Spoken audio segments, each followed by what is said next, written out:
apa kabar? Kali ini kita akan mempelajari tentang nahwu dan sorof yang merupakan unsur penting dalam bahasa Arab. Mengapa demikian? Karena nahwu dan sorof mempelajari tentang kaidah terbentuknya suatu kata dan bagaimana kata tersusun menjadi kalimat. Pertama, pernahkah kalian mendengar tentang as-sorfu ummul ulumi wan nahwu abuha, yang artinya bahwa sorof adalah ibu dari segala ilmu dan nahwu adalah ayah dari semua ilmu. Bahkan Muhammad bin Ali At-Tahanwi menulis dalam kitab beliau Mawsu'atu Kashfi Istilahatil Funun wal Ulum tentang kalimat as-sorfu ummul ulumi wan nahwu abuha. Mengapa sorof diibaratkan sebagai ibu dari segala ilmu? Karena satu kata dalam ilmu sorof dapat menghasilkan hingga lebih dari 10 kata yang berbeda, sebagaimana seorang ibu yang dapat melahirkan anak.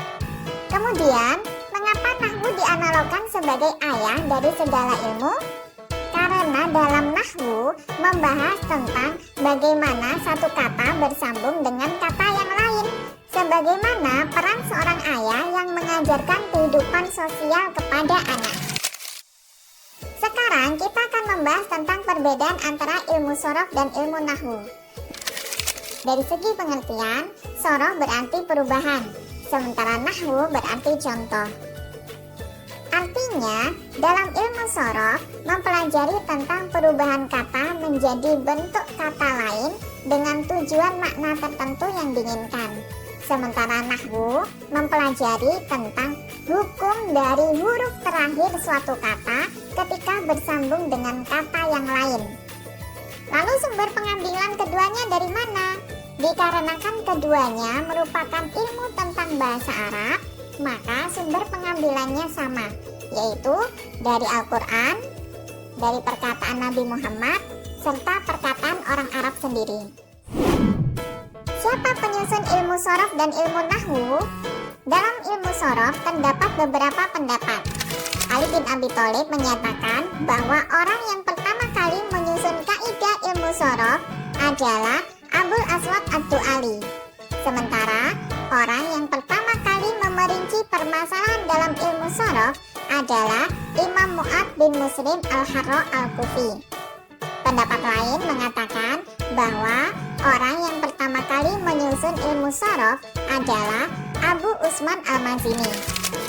Sementara dalam ilmu nahwu, para ulama sepakat dan tidak ada yang berbeda pendapat tentang orang yang pertama kali menyusun ilmu nahwu adalah Abul Aswad Ad-Du'ali atas perintah dari Ali bin Abi Thalib.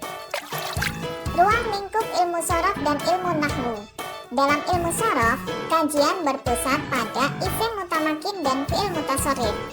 Isim mutamakin artinya isim yang dapat menerima tanwin, sementara fi'il mutasharrif artinya fi'il yang dapat ditasrif.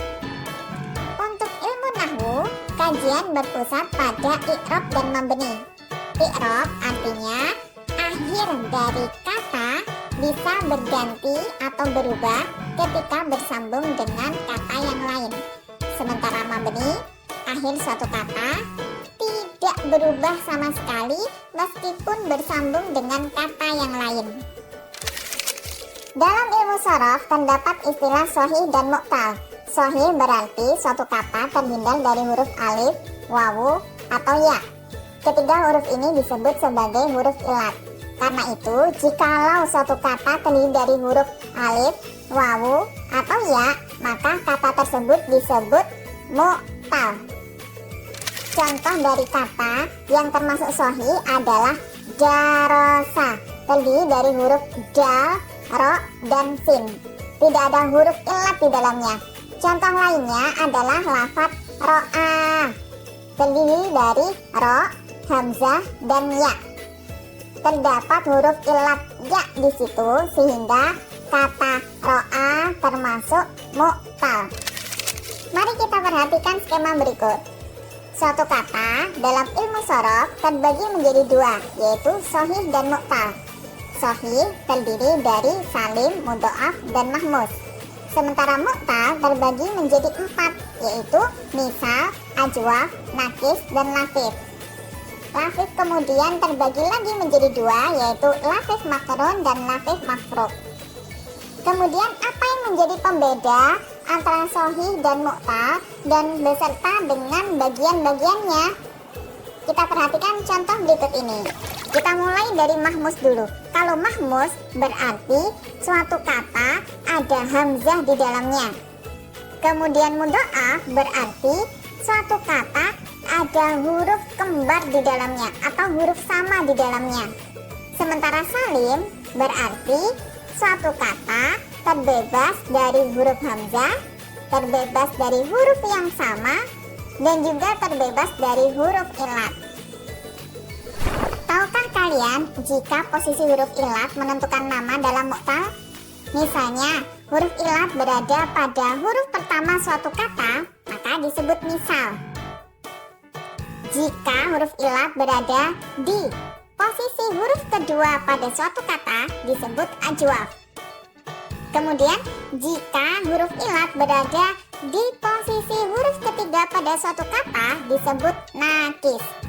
Lalu lafif itu yang bagaimana? Lafif berarti ada dua huruf ilat dalam suatu kata. Jikalau huruf ilat berada di posisi huruf kedua dan huruf ketiga, disebut dengan lafif makrun, yang artinya bersebelahan atau bersanding. Sementara jika dua huruf ilat berada di posisi huruf pertama dan huruf ketiga pada suatu kata, disebut lafif mafruk, artinya dua huruf yang terpisah. Di dalam ilmu nahwu, suatu kata dapat berubah ketika bersambung dengan kata yang lain. Karena itu, topik pembahasan dalam ilmu nahwu meliputi i'rab dan mabni. I'rab berarti perubahan pada huruf terakhir dari suatu kata karena kondisi tertentu, sementara mabni memiliki arti sebaliknya. Suatu kata yang huruf terakhirnya tidak mengalami perubahan meski pada kondisi bagaimanapun disebut mabni. Terdapat istilah yang seringkali membuat bingung para pembelajar bahasa Arab, yaitu istilah kalimat. Dalam bahasa Arab, kalimat berarti kata. Sementara susunan kata dalam bahasa Arab disebut kalam atau jumlah. Nah, berikut adalah hukum suatu kata atau kalimat berdasarkan ilmu nahwu dalam bahasa Arab. Dalam ilmu nahwu, kalimat atau kata dalam bahasa Indonesia terbagi menjadi tiga, yaitu fi'il, isim, dan huruf. Fi'il berarti kata kerja, isim berarti kata benda, dan huruf bukan keduanya. Hukum fi'il ada yang mabni dan mu'rab. Hukum isim ada yang mabni, juga ada yang mu'rab. Sementara huruf mutlak semuanya berhukum mabni. Nah, untuk fi'il, i'rab apa saja yang bisa masuk di dalamnya? Ada i'rab rofa, nasab, dan jazm. Sementara dalam isim, i'rab yang bisa masuk di dalamnya adalah rofa, nasab, dan jer. Dari skema yang baru saja kita bahas, diketahui bahwa terdapat 4 jenis i'rab, yaitu i'rab rofa, nasab, jazm, dan jer. I'rab yang dapat masuk pada fi'il atau kata kerja hanya 3, yaitu rofa, nasab, dan jazm. Begitu juga i'rab yang dapat masuk pada isim atau kata benda ada 3, yaitu rofa, nasab, dan jer. Dengan demikian, i'rab rofa dan nasab dapat masuk pada fi'il maupun isim. Sementara i'rab jazm hanya masuk pada fi'il. Dan i'rab jer hanya bisa masuk pada isim. Masing-masing dari keempat i'rab memiliki tanda asli. Yang pertama, tanda asli dari i'rab rofa adalah dhammah.